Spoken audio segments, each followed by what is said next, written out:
Like I said, it's definitely one of the most iconic live albums ever made. I don't think that Kiss would have reached the heights that they did without this album. It really took that early version of Kiss that they had that's very raw, and I don't know how to describe it, but for me personally, the first like three Kiss albums, there's a couple of good songs on there, Hmm. but they don't, the studio versions don't compare, in my opinion, to the live versions for most of them. I agree. It's really live is where Kiss shines, and you could like feel the energy coming off of it. I do think that that improved vastly after this album. I think they took what they learned from releasing a live album, which is actually heavily overdubbed in the studio. Most of this album, actually, the only thing that was fully live on this album that was not re-recorded over, at least partially, was the drums. So I Good think they old, took. yeah. Just want to say, Peter Chris, you are who you are. I mean, Paul Stanley hates his guts, but we'll get to that in a little bit. Yeah, that's the only thing on the album that's actually truly live and was, you know, unless it was and they never said anything, untouched. Everything else was overdubbed in the studio. And this wasn't one show. This is, multiple shows spliced together, but they did a really good job of making it seem like one concert experience. And this is what you want from Kiss. It's just a fun experience, and that's what this album gives you. And I see why it became what really launched them to stardom. Like they were, they were popular. Don't get me wrong, but this album is really where, and for a live album to be your really like mainstream breakthrough, pretty impressive.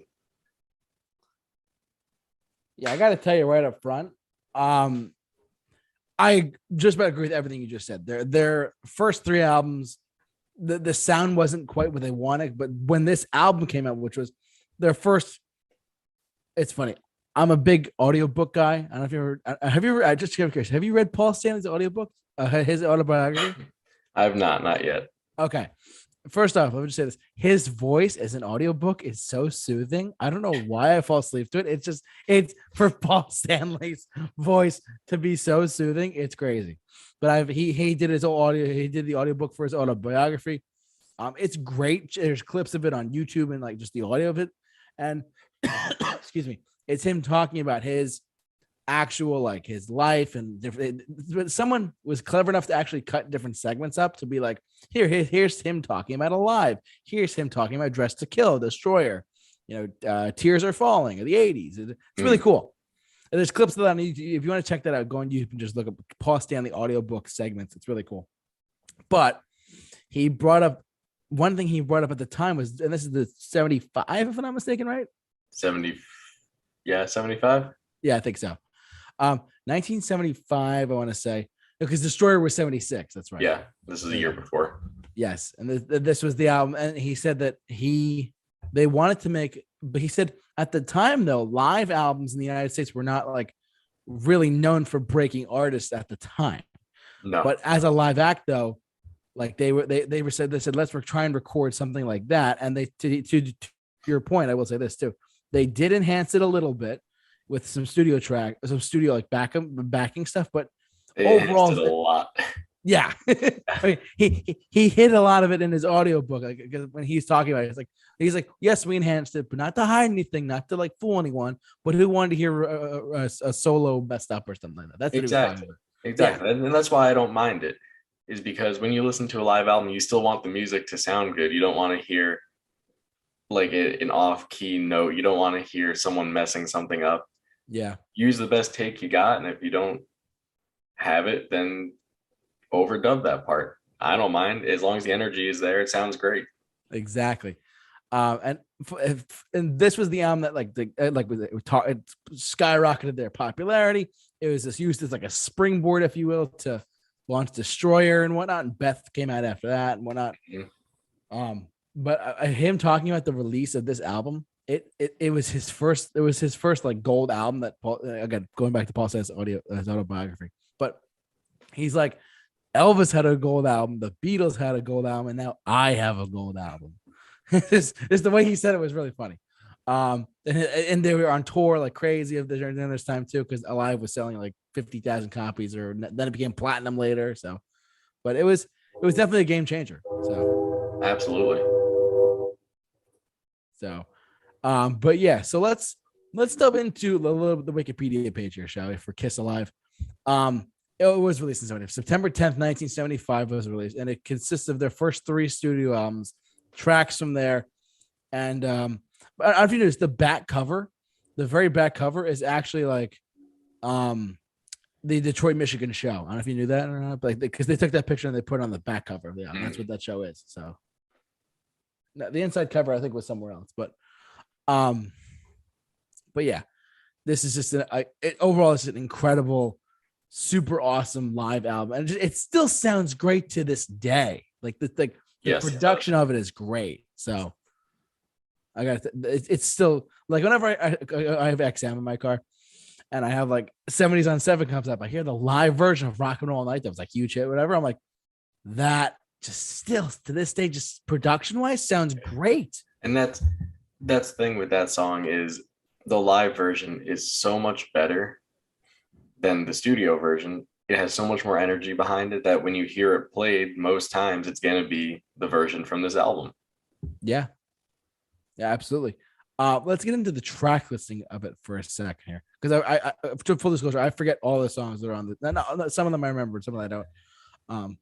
But let's take a look at what the track listing was from the original release of Alive. Deuce, we're gonna get to all these in a second, but Deuce, Strutter, Got to Choose, Hotter Than Hell. Some of these songs they don't play anymore. Firehouse, Nothing to Lose, Come On and Love Me, Parasite, She, Watching You 100,000 Years, Black Diamond, Rock Bottom, Cold Gin, Rock and Roll All Night, and Let Me Go Rock and Roll. And it's a double album at the time too. How can we forget that? So out of the 4 sides here, just do you have a favorite side at all, or do you have, or just the whole thing? What do you think? I don't really have a favorite side. I generally pick out just certain tracks to listen to from this album. Okay.